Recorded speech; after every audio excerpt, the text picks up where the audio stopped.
Bonjour et bienvenue dans un nouvel épisode de Portrait de sans voix. Electrocuting an Elephant. Ce titre vous dit peut-être quelque chose puisqu'il s'agit d'une célèbre vidéo à l'origine d'une polémique concernant l'inventeur Thomas Edison. Accusé d'être l'instigateur de la mise à mort d'une éléphante pour prouver la dangerosité du courant alternatif, la popularité du film dépasse les frontières de la réalité, profitant à une rumeur fallacieuse qui cache la vraie tragédie d'autopsie. Alors aujourd'hui, pour rendre hommage à cet éléphant tué devant une caméra, je vous invite à écouter sa véritable histoire.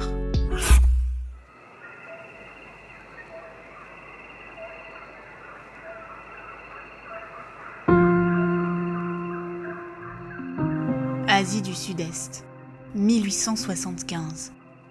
Peut-être un peu plus tôt ou un peu plus tard. Dans une forêt luxuriante, une éléphante ouvre les yeux pour la première fois au sein d'une famille aimante. Ceci aurait pu être le début d'une belle histoire, mais comme dans chaque récit, un élément perturbateur viendra bientôt tout chambouler. Certains diront le destin, mais ici, tout ne dépendait que de quelques humains. Ce jour-là, alors que l'éléphanto jouit des premiers plaisirs de la vie sauvage sous les yeux bienveillants d'une mère, un groupe d'hommes est déterminé à mettre un terme à l'insouciance de la harde libre. On ignore les circonstances exactes de la capture du jeune pachyderme, mais selon les méthodes de l'époque en vogue dans cette région asiatique, tout porte à croire que l'éléphanto ait été victime d'un keda, un système de capture indien où le but est d'encercler un ou plusieurs éléphants sauvages à l'aide d'appâts via des éléphantes captives, les kunki, conduites par des chasseurs. Peu à peu, les victimes sont dirigées vers un enclos de palissades et pour contribuer au bon déroulement de cette mission abjecte, on effraie les éléphants à l'aide de tambours battus, de torches enflammées ou encore de coups de feu tirés. Une fois le piège refermé sur les animaux, ces derniers sont attachés et immobilisés avec des cordes avant d'être affamés pour les affaiblir. La première étape d'un asservissement à perpétuité avant l'éclatement d'une famille soudée.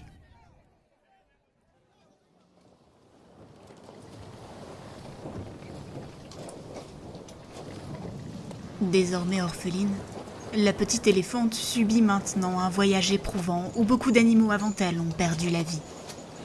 Enchaînée parmi d'autres compagnons d'infortune à bord d'un voilier, elle endure la traversée des océans, l'éloignant toujours plus de sa jungle natale et de cette liberté arrachée à l'aube de sa vie. Les milliers de kilomètres s'enchaînent et il faut plusieurs mois pour que le bateau arrive à bon port.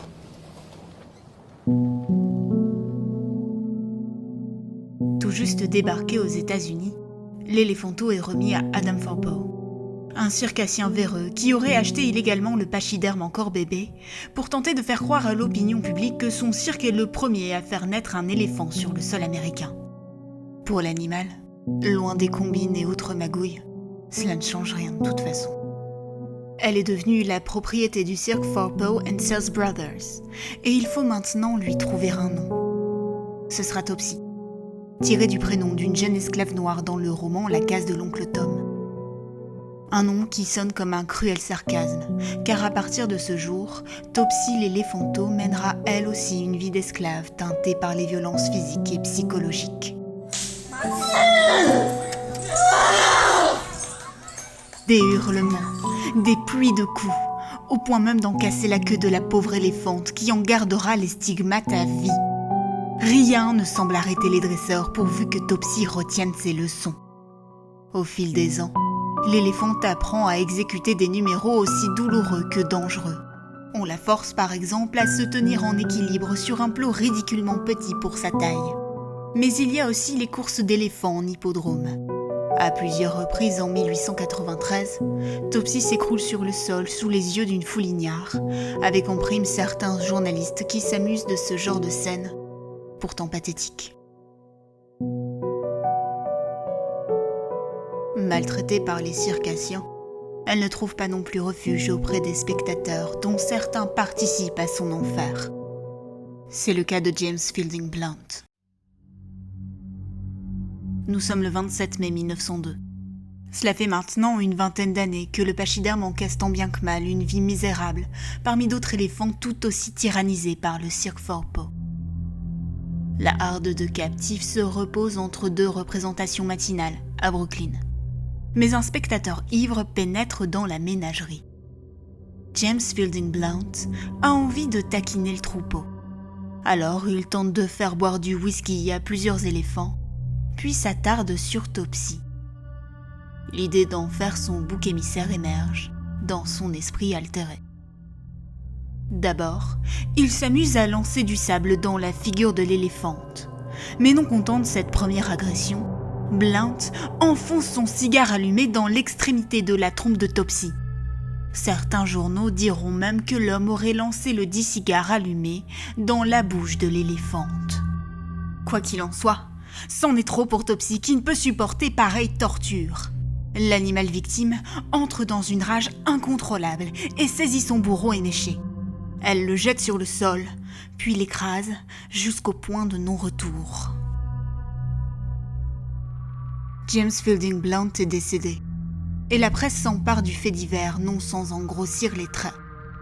Omettant le statut de victime de Topsy, les journalistes dressent le portrait d'une éléphante sanguinaire responsable de la mort de 12 personnes, alors que rien ne confirme leur dire. Des diffamations qui conduisent à l'héritage d'un surnom. Man Killing Elephant, l'éléphante meurtrière. Une sale réputation qui, étonnamment, fait exploser la popularité de Topsy. Avec une fascination morbide, le public s'arrache les tickets pour rencontrer celle à qui on a collé l'étiquette « tueuse en série ».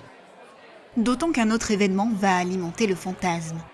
Quelques semaines après l'affaire Blount, Topsy refait parler d'elle et nourrit une presse racoleuse. À l'aube du 4 juin 1902, le convoi d'éléphants du cirque arrive à Kingston, dans l'État de New York. Plusieurs curieux s'amassent autour du train en plein déchargement. Parmi eux, Louis J. Dandero, un spectateur un brin inconscient qui s'amuse à titiller Topsy. À l'aide d'un bâton, l'homme chatouille l'oreille de l'animal. Et si Dandero s'attendait à une réaction à sa farce, il ne s'imaginait certainement pas vivre la peur de sa vie. L'éléphante de plusieurs tonnes attrape l'homme avec sa trompe, puis le jette en l'air. Dandero hurle à l'aide pendant que Topsy le maintient à terre, prête à le piétiner. Heureusement, un gardien entend les pleurs du spectateur. Il se rue vers Topsy pour l'intimer d'arrêter, évitant ainsi un nouveau drame. Cet incident, c'est celui de trop pour le cirque. Adam Forpo décide alors de se débarrasser fils à Topsy. Briser un éléphant depuis sa plus tendre enfance et le rendre dangereux, d'accord, mais pas au point d'en assumer les conséquences. Alors dans le même mois, Topsy est vendu à Paul Boyton, propriétaire du Sea Lion Park, qui deviendra quelques mois plus tard le Luna Park, sous une nouvelle direction.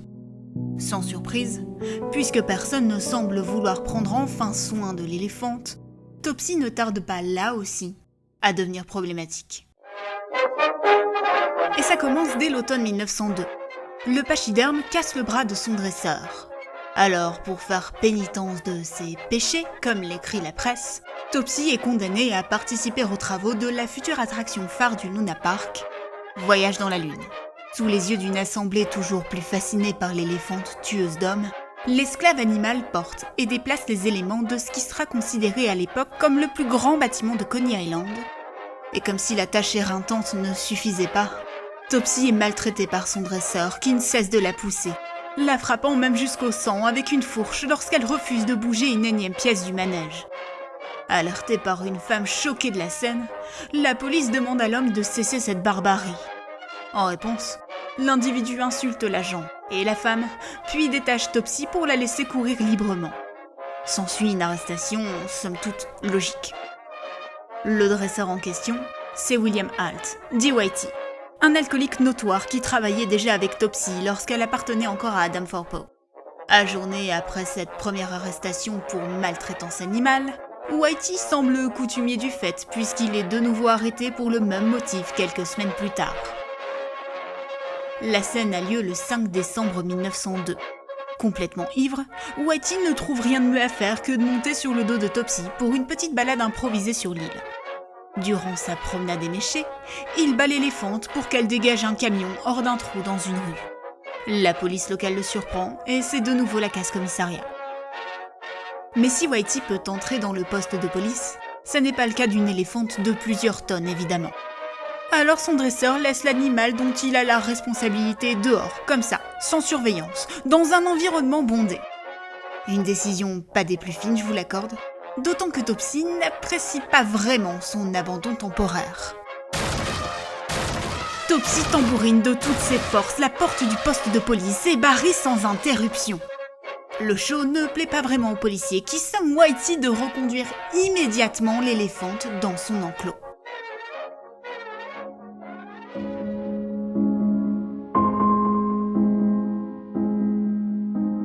Après 6 mois de vie à Coney Island, celle qu'on baptise ici parfois Tops représente déjà un fardeau pour les nouveaux propriétaires du Luna Park qui craignent que la notoriété lucrative de l'éléphante se transforme en mauvaise publicité pour leur entreprise.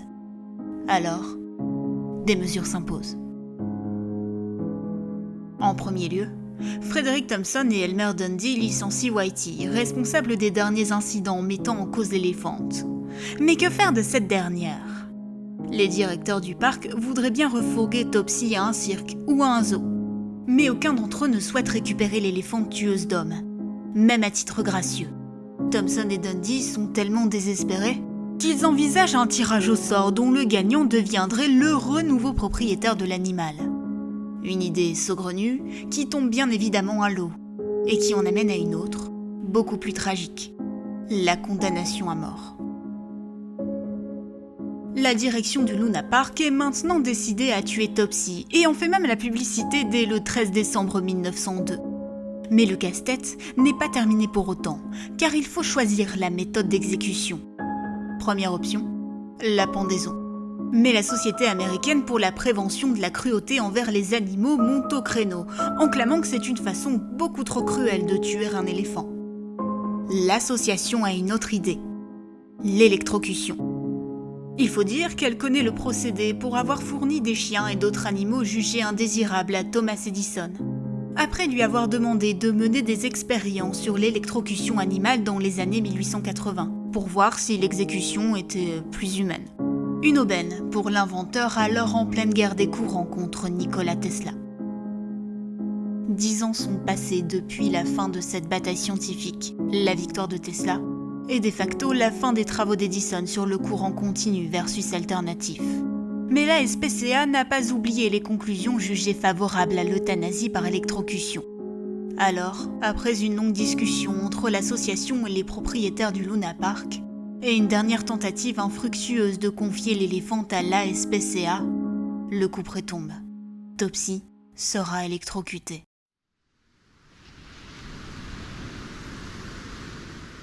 « 4 janvier 1903. Le soleil se lève sur Coney Island. Une journée qui commence comme les autres pour Topsy, qui est bien loin de se douter qu'elle vit son dernier jour de condamné. Pourtant, la veille, Thompson et Dundee ont déjà tout planifié.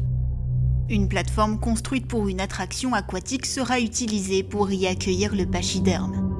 C'est là qu'on empoisonnera Topsy, qui sera ensuite électrocuté sous la direction de P.D. Sharkey, électricien en chef de l'Edison Illuminating Company, sans oublier de l'étrangler à l'aide d'un treuil à vapeur.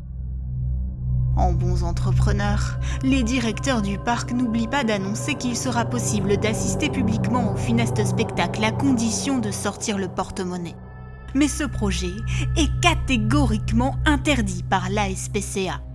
C'était sans compter la roublardise de Thompson et Dundee, qui parviennent à rendre tout de même l'exécution publique en conviant gratuitement 500 invités, tandis qu'un opportuniste riverain monétise l'événement à 25 cents l'entrée sur le toit de son immeuble avec vue imprenable sur la plateforme. Au final, la SPCA, qui souhaitait une mise à mort intimiste, ne peut lutter face à la horde de spectateurs et journalistes. Les derniers tests électriques sont réalisés. Tout semble parfaitement fonctionner. Il est temps d'aller quérir Topsy. 13h. Dans la ménagerie, celles qu'on dépeint comme une horrible criminelle se font pourtant parfaitement dans le reste de la harde, si on nommait la martingale qu'elle est obligée de porter sans interruption depuis plusieurs années. Paisible, elle mâchouille quelques feuilles de laurier lorsque Carl Goliath, un expert en éléphants, vient pour la conduire vers son ultime représentation. Sans résistance, Tops suit l'homme qui utilise sa fourche sur elle de temps à autre. Le pont qui relie l'endroit où est l'éléphant à l'île où la plateforme est en place se situe maintenant à 600 mètres. Topsy s'arrête là et refuse de faire un pas de plus. Certains experts disent que les éléphants détestent traverser des ponts, tandis qu'un journaliste racontera plus tard avoir vu une étincelle dans les yeux de Topsy, imaginant que l'animal avait à ce moment-là pressenti l'issue fatale qui lui était réservée. Toujours est-il que Topsy reste là, immobile. Goliath et Dundee usent alors de la force, mais au bout de quelques minutes, les deux hommes comprennent que ça ne mènera à rien et qu'il faut trouver une autre stratégie. On amène donc de la nourriture à l'éléphante pour l'amadouer. Ça marche. Tops avance de quelques pas, mais au bout de quelques secondes, elle recule encore plus loin. 27 carottes et une bonne régalade plus tard, le plan ne fonctionne pas. Goliath décide de faire demi-tour pour la promener un peu, histoire de lui changer les idées, avant de retourner devant le pont. Mais Topsy s'arrête au même endroit. Impossible de la convaincre d'aller plus loin. Les grains de céréales disposés comme un nouveau chemin vers le pont pour la tenter n'y changeront rien. Je parie que Whitey l'a mise au courant. Whitey, souvenez-vous, c'est l'ancien dresseur de Topsy, renvoyé et en attente de son procès suite à l'incident du commissariat. Pour les employés du parc, il ne fait aucun doute. Whitey est le seul à pouvoir gérer l'éléphant, alors on envoie quelqu'un pour le trouver, car il traîne certainement dans les parages. Une supposition qui s'avère vraie. Whitey est bien sur les lieux, à l'écart, refusant de faire partie des voyeuristes. D'une humeur massacrante et sans doute un peu revanchard envers ses anciens patrons, il envoie bouler l'employé venu lui demander de l'aide. 25 $ pour ramener Topsy sur la plateforme. Même pour 1000 $ je ferai pas. Allez, dégage. Revenu bredouille de cette mission pas franchement réussie, les tentatives de traverser du pont avec Topsy durent plus d'1 heure. Rien n'y fait. L'éléphante reste inlassablement figée.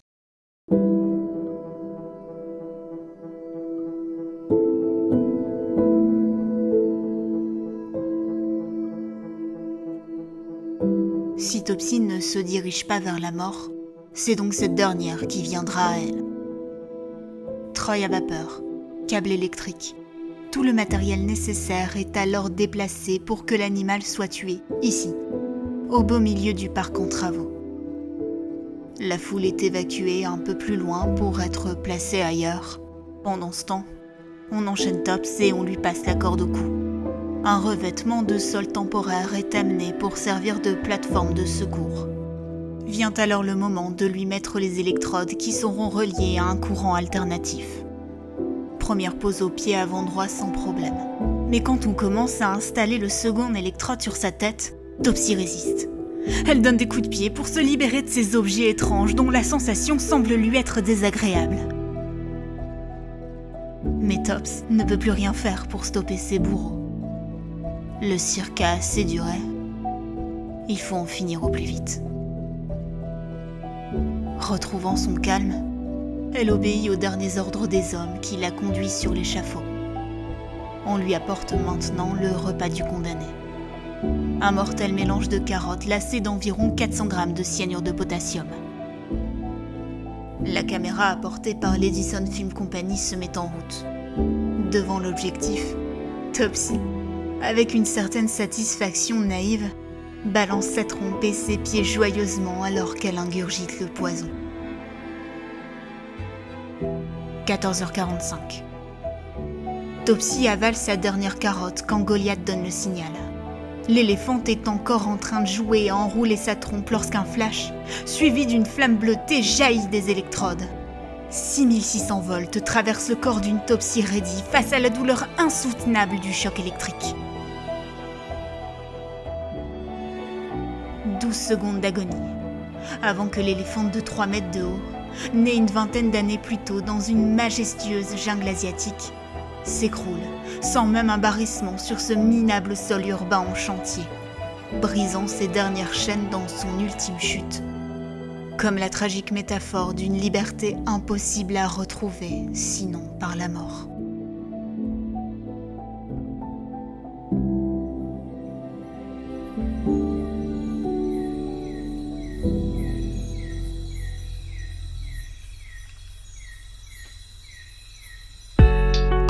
Merci d'avoir écouté la tragique existence de Topsy, officiellement décédé à 14h47 ce 4 janvier 1903. Quant au film Electrocuting an Elephant, il a traversé les âges, alimentant l'histoire petit à petit déformée. Il faudra attendre plusieurs enquêtes de journalistes et auteurs dans les années 2010 pour connaître enfin la vérité sur Topsy, davantage victime que criminel. Avant de se quitter, n'hésitez pas à vous abonner, à liker, commenter et partager les épisodes qui vous plaisent. On se retrouve bientôt pour une autre histoire animale qui a bouleversé le monde humain. Prenez soin de vous et des animaux. Bye bye.